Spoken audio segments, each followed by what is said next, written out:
Okay, yay, so it's working. Bravo. Y'all know I had those issues with the cell phone. So, anyway, let's get started. Good morning, good morning, good morning, and happy Friday to my lovely people. I missed you the other day. Yes, I had, I still do have an Android. Limited time only because I'm going to need my phone, okay? All right, today we are going to talk about, welcome to Be Inspired. Let me start here. Happy Friday. Hey, Chrissy, how you doing, girl? Long time no see. Happy Friday to my lovely people. It's windy outside, so if you hear something, that's the wind coming in because I have to have a window open, okay? All right, we're going to talk about communication, okay? Communication. Yes, yes, yes. A lot of people have been having issues with communication. So your girl said, let's talk about it, okay? All right. 3 types of communication, which I know you lovely people know. Hey, Lynette, how you doing? There's verbal. There's nonverbal, which that's me all day. And then there's visual. That would be me that some people may be like, okay, well, she ain't feeling it. But just listen to me. Hear me out, lovely people. Just because I don't say anything and it's nonverbal, or if I look a little different because my face says everything that I'm thinking, I'm an observer. So as soon as I come in, I have to look at the scenery, my surroundings to make sure all is well. So don't take that personal, but I do understand that that is a part of communication. So I'm trying to get better on that thing, okay? And I am one who, if somebody says something abstract, nonverbal skills all day long because I'm going to pretend like I didn't hear that. Yes, that's what I'll do. I'll just look. You might be like, oh, is she okay? But anyway, so you have those 3, your verbal, your nonverbal, and your visual. Now, I did say I'm working on that, so give me a little bit of time, okay? Now, I keep saying okay. I'm just happy to be back. When you communicate with people, sometimes some things don't come across the way that you want them to come across, or that person is not comprehending what you're trying to say, and you're like, listen, Mel, I done told them every different way that I can possibly let them know, whatever it may be. Okay, so I don't know your personal situation, but maybe you were like, no, I can't do it. And then they keep forcing themselves on you. And you have used all 3 types of communication: nonverbal, visual, and verbal.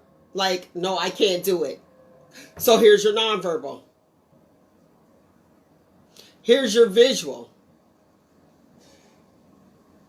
So that's an example when you're unable to do anything. If you are, then usually you don't have an issue because other people, we have the tendency as peopling, to want things to go our way, but they just don't all the time, okay?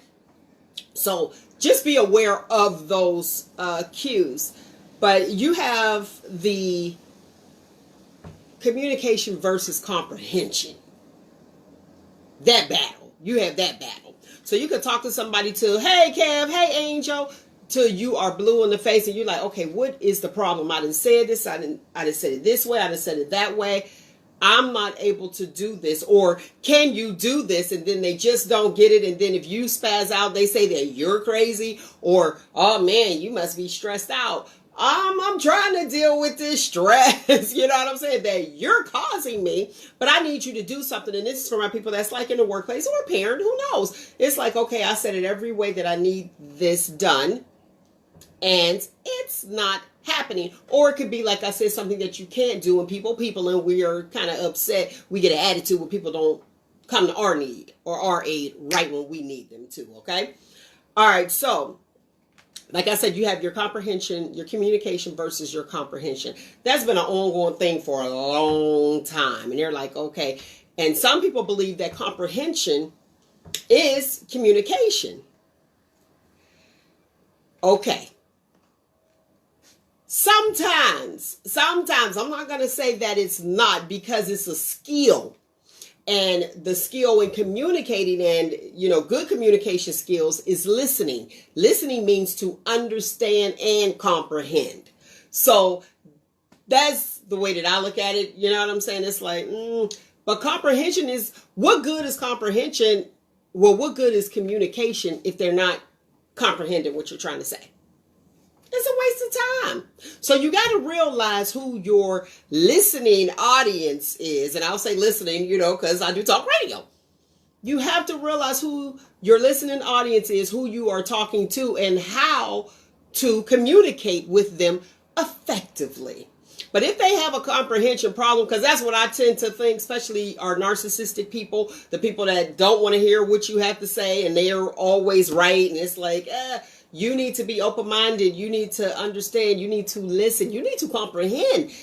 I always take it back to that. It was like, well, maybe they just can't comprehend. They probably got it going on in every other aspect of their life, but they have an issue with comprehension. Maybe that's it. And they're not just narcissistic and it's all about them and what they want and they don't care what anybody else thinks. Give people the benefit of the doubt. So, like I said, I'm not going to take too much of your time. I'm going to give you some good communication skills if you have this problem. Now, after you exhaust these, I don't know what to tell you. You need to tell that person, remove them from your circle or your square or whatever it is, okay? You want to be clear. Good. These are good communication skills. Hopefully, they don't have a comprehension problem, okay? This is if they understand. You want to be clear. You want to listen. Like I said, understand and comprehend. That's listening. So that's on your part. That's what you want as far as like communication skills. You have to be able, you can't spew it or speak it out without listening to what somebody else has to say. Okay. So communication, one can, if y'all really talk to me, can communicate with themselves in other aspects. However, usually to communicate, you need two people to go back and forth, okay, and bounce off each other. Be empathetic. Understand that individual and be like, okay, put yourself in their shoes. I know you guys always heard, put yourself in someone else's shoes. Hey, what? Hey, Noel, how you doing? Look, I'm reading at the same time. I'm sorry. Be confident in what you're saying. No means no. I tell you guys over and over, no is a complete sentence. If you want something done, make sure you're confident in it. You don't have to be rude or raise your voice. Just make sure you're confident and they understand what you're trying to get across. Okay? Be open-minded, like I was saying. Be that open-minded person. And you may not be the person with a communication issue, but if you are, I got you. And this is what this is for. Okay? Then you also want to respect the individual. Always respect people. Even if you feel as though that they don't need, deserve your respect, respect people anyway. Now I'm going to put this down. I'm going to put this down. Jot this down. Stress management. Like I said, people will have you stressed out. Then they're going to tell you that you're the one that's tripping. You'll be like, wait a minute. How is that possible? I'm tripping because I won't comply with whatever you're selling or doing. Good morning, Lori, Brian. Why am I tripping? Stress management. Put it in the category or compartment where you deem necessary. If that's the non-emergent, boom, you go there. So stress management is key because I'm going to tell you, that can blow your whole day. One person can blow your whole day if you allow them to. And the last one is emotional control. Don't listen with emotion. I put that one last for a reason because I wanted to stick with you. Do not listen. Do not communicate with emotion. And if it's somebody that's really close to you, they know they're taking you there. Because why?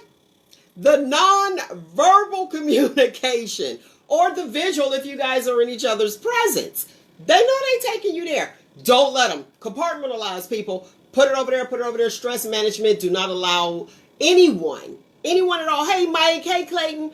Don't allow anyone to steal your joy. Okay? Don't allow anyone to knock you off your square. Whatever, steal your joy, knock you off your square. Steal the ball. You know what I mean? Don't let anybody sneak you. Don't let anybody come up. Boom. If they try to get up on your shoulder, be like, shake them off. Okay? Shake them off. All right, lovely people. That is my time. See, I told you I wouldn't take too much of your time. That is my time. I thoroughly enjoyed you as I do each and every single Friday. Communicate, communicate, communicate. Know that you're alive. And guess what? People do want to hear what you have to say. So if you're dealing with that one person that feels as though that what you have to say isn't valid or you don't have anything important to say, that is not true. That is not true. Use your nonverbal communication and leave that person alone. Now, here we go. Let's see. What did you say? How can you respect someone who don't like you? Easy peasy. Easy peasy. If you see that person and you make eye contact, because you have 3 types of communication. Always remember that. Verbal, nonverbal. Great question, too. Verbal, nonverbal, and visual. Visual, I see you. I can respect you by not rolling my eyes. Because you know, if we don't like somebody, respect is just, I acknowledge that you're in the room. Eye contact. So you don't have to roll your eyes. Let me tell you. Let me see if I can still do it. You ain't got to do all that. You don't even have to go up and down. Nope. Nothing. All you have to do, nonverbal and visual. You look at the person. You can even give them a smile. Because guess what? It takes more energy. It takes more energy and more muscles in your face to frown. So you can still respect people. Honestly, you can respect your enemy. I acknowledge that you're in the room. We don't have to communicate, but what you're not going to do is knock me off of my square. I will continue to be great. I will continue to have a wonderful time wherever I am, and I will not allow you to dictate my day. All right, lovely people. Inbox me with Shop Talk questions of the week. I know I haven't done them in a long time because there's so much going on, and I refuse to be negative. I'm like, no, give me some good, fun stuff, and if you really need some assistance, put it in there. Inbox me. I got you covered. I'm telling you. And guess what? It always remains confidential. Now, here, let me put this out here. Don't get upset if you inbox me and you have a question for the Shop Talk question of the week, and you're not excited or pleased with the Shop Talker's response. They just speaking the truth. They don't know you. Only you know who you are. So don't get upset, all right? Have a great day on purpose. And remember, find you, embrace you. Most importantly, always, always love you. Until next week, people, be inspired right here every Friday, 7 a.m. And don't forget to like me on all socials. YouTube. Go ahead and get them YouTube numbers up so I can get some money monetized or something, okay? All socials at ShopTalkwithMel. I love you. Happy Friday. And just in case nobody else told you that they love you today, because everybody just so, I do. Peace.